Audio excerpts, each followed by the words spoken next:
Hi everyone, welcome back to the channel. 4 long weeks, I kid you not. AliExpress took 4 weeks to deliver to my front door the Yikong YK41011. Some of the features of this model: mudguards, wow, fantastic. However, jokes aside, some of the brands out there still don't put mudguards, or they charge you extra for the mudguards. Jokes aside. This model, this particular Yikong, is something that is not yet too common, and it has a one-piece plastic chassis throughout. We'll explore that a little bit. It has manual front and rear lockable diffs, all metal shafts, plastic oil-filled shocks, the manual locking differentials, which we'll explore a little bit more. It has a Hobbywing 1060 ESC controller, a 550 can 32 turn brushed motor, a 6-channel Dumbo RC radio. Let's ignore that because it's claiming about battery sizes and this and that. There's your manual lock. This is a 2-speed gearbox, by the way. They say it's a low center of gravity kind of thing, and it's actually quite good from judging from pictures and reviews from other channels. And it has, apart from the spur gear, which is plastic, everything else is metal, and it has a full kit of ball bearings. So we'll take it out of the box and I will show you how it rolls. And here you have it. Ta-da! It looks absolutely lovely. However, there's always a but. A couple of things I hate. The first one, I know this is a budget model, I understand that, but seriously.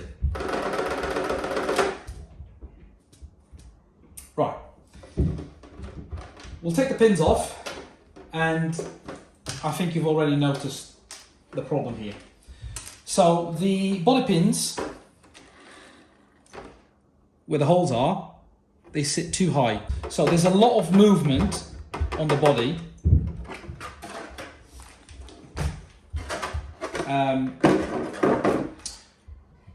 Before it sits here. There are ways of dealing with it. I've got a couple of ideas.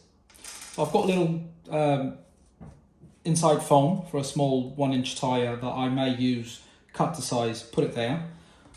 Or I've got these metal thingies that can easily be put there. The only problem is they'll close the gap, but they are made of metal, so they may not necessarily, they may reduce the noise, but they may not necessarily muffle all of the noise, if that makes sense. Or I'll just end up using both together. So you can see, for example, putting these in.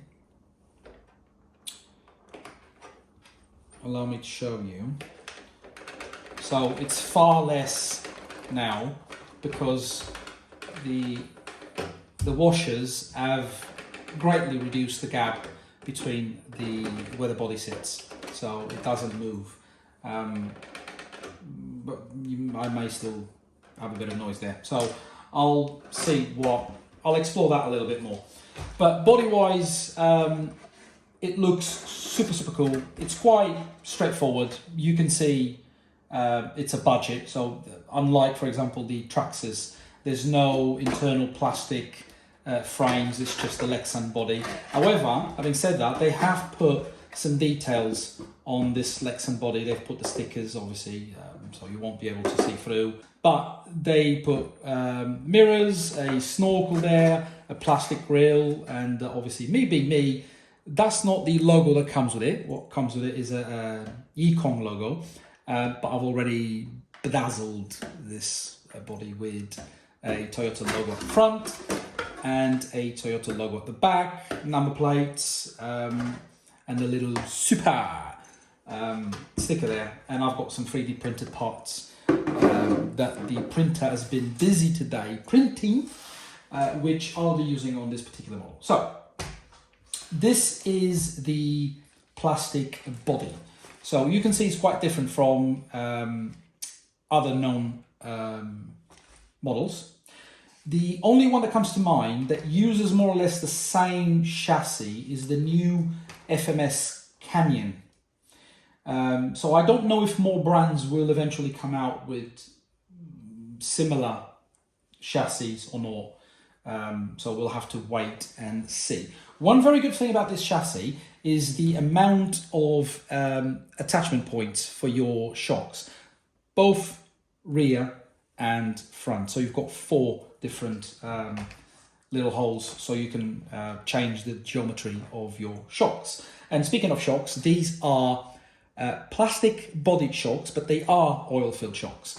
And again, there's not much here to complain about these because this is a budget truck, and you can see where they kind of tried to cut a little bit on costs.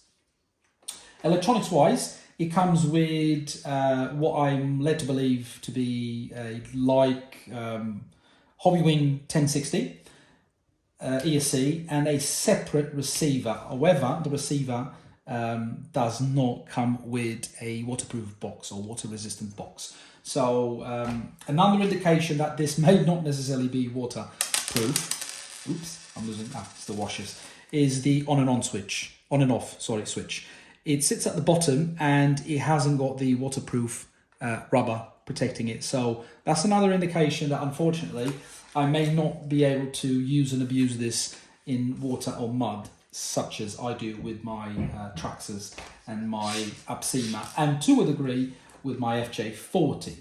So it comes with a 550 brush can coupled to a 2-speed gearbox, and that is the servo for the 2-speed gearbox. It does come with a chassis mounted 15 kg metal gear servo. I would have liked to see this axle mounted, but again, it's a budget rig, so one has to understand certain aspects. So comes with a big battery tray with these straps, and the ESC comes with an XT60 plug. In terms of front bumper, it hasn't got a rear bumper, by the way, and that's another place where you can see they've cut costs on, but it has a front bumper, which actually looks okay. It has 2 different mounting points for you to connect LED lights, if you so wish. But the Lexan body does not have any light connection points whatsoever. It comes all with pretty much stickers. And onto the second bit that I really hate on this Yikong: wheels and tires. I don't necessarily dislike the wheels. They come glued with the tires. But once again, these budget manufacturers go for mimicking, in a lack of a better word, mimicking the Hyrax tires. Okay, I think we're getting to a point where, come on, stop mimicking Hyrax. It's out of fashion, please.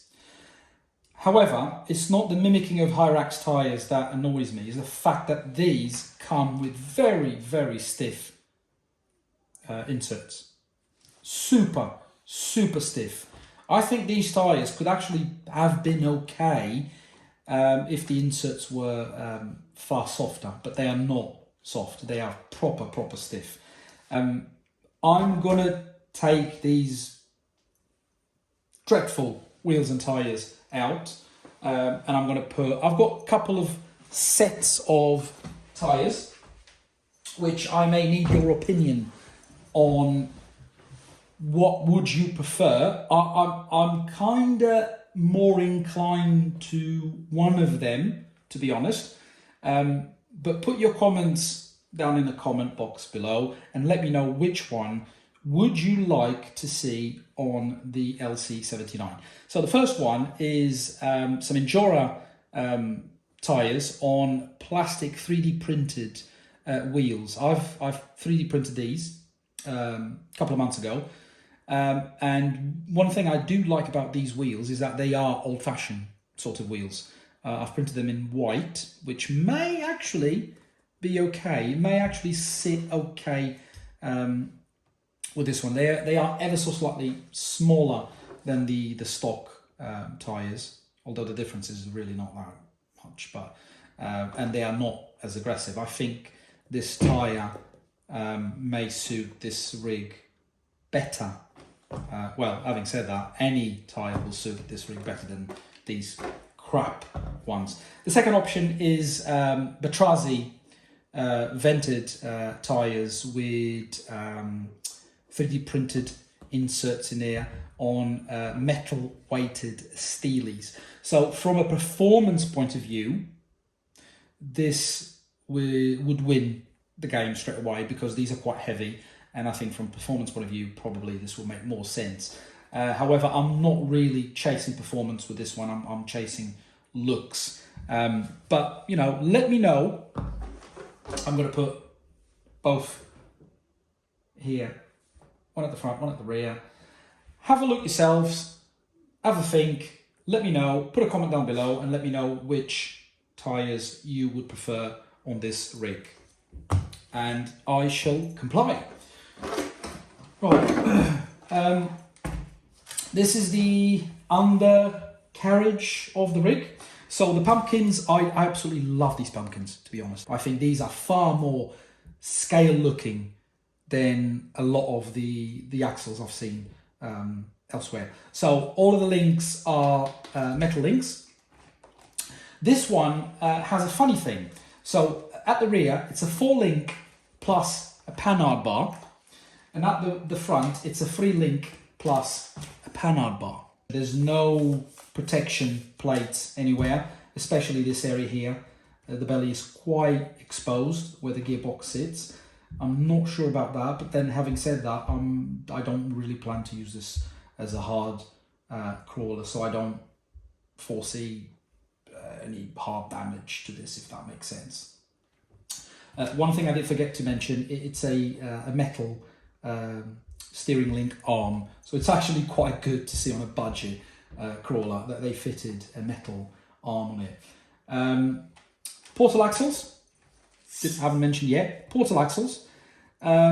Plastic feels okay to a bit cheap, but I don't foresee any issues unless you really stress this out a lot.